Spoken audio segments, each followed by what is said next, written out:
কালকে সন্ধ্যেবেলা একটু বেরিয়েছিলাম, বাজার করার ছিল, একটু বাজারে গেছিলাম, সবজিপাতি আনার ছিল। তো মানে একটু দূরে আর কি, মামরা বাজার বলে একটা জায়গা আছে, ওইখানে গেছিলাম, তপোবন সিটির থেকে দূরে। সেখানে গিয়ে সব কাজকর্ম সেরে ফিরেছি। ফিরে আমাদের গাড়িটা আমাদের নিচে, মানে আমাদের বিল্ডিংয়ের নিচে থাকে না, আর একটা পাশের বিল্ডিংয়ের নিচে থাকে। তা আমি নেমে গেছি, আর ও বাকি জিনিসপত্র নিয়ে পরে, মানে গাড়িটাকে পার্ক করে তারপরে এসেছে। তো উপরে এসে আমি দেখি আমি মোবাইলটা চার্জে দিয়েছিলাম গাড়িতে, আনতে ভুলে গেছি, আর ওরও চোখে পড়েনি।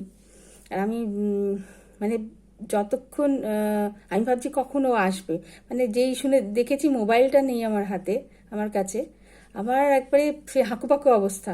মানে কখন মোবাইলটা হাতে পাবো, কি করে আমি কন্ট্যাক্ট করব, কোনো মোবাইল নেই। আর ঘরে দুটো মোবাইলই, ওর যে দুটো মোবাইলই ও সঙ্গে করে নিয়ে গেছিলো। তো কীরকম একটা আনচান করছে ভেতরটা। তারপরে ভাবছি আসবে যখন, তখন বলবো, গিয়ে সঙ্গে সঙ্গে নিয়ে এনে দেবে। তো তারপরে যখন এলো তখন গিয়ে আগে বললাম যে মোবাইলটা আমার এনেছো? তো বলছে যে না, আমি তো দেখিনি, খেয়াল করিনি। তো দিয়ে এসে বসলো, খানিকটা হলো আনবোক্ষণ একটু পরে। আমার তো মনের মধ্যে চলছে যে কখন হাতে পাবো আমি মোবাইলটা। আমাদের মানে মোবাইলের দাস হয়ে গেছি আমরা। তারপর ওই ওই সময়ের মধ্যেই আমি ভাবছি একটুখানি রেস্ট করে নিয়ে তারপরে রান্নাঘরে ঢুকবো। তো রেস্ট করতে গিয়ে মানে একটুখানি বিছানায়, যেটাকে হিন্দিতে বলে লেটেছি আর কি, একটুখানি শুয়ে তারপরে মোবাইলটা খুঁজছি, যে মোবাইলটা একটু দেখি শুয়ে শুয়ে, তারপরে অথচ মোবাইল নেই আমার কাছে। তো এই অবস্থা হয়েছে আমাদের, মোবাইলের দাস হয়ে বসে আছি আমরা এখন।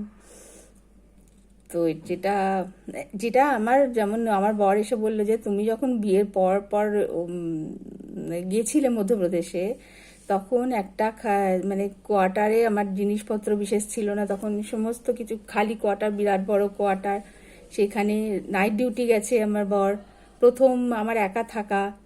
তো একা ছিলাম, কাউকে চিনি না, হিন্দি বলতে পারি না, কোনো ফোন নেই, কিছু নেই। এই অবস্থাতে তুমি কাটিয়েছো, আর তার এখন কি অবস্থা। তাই বলছি আমরা এখন মোবাইলের দাস।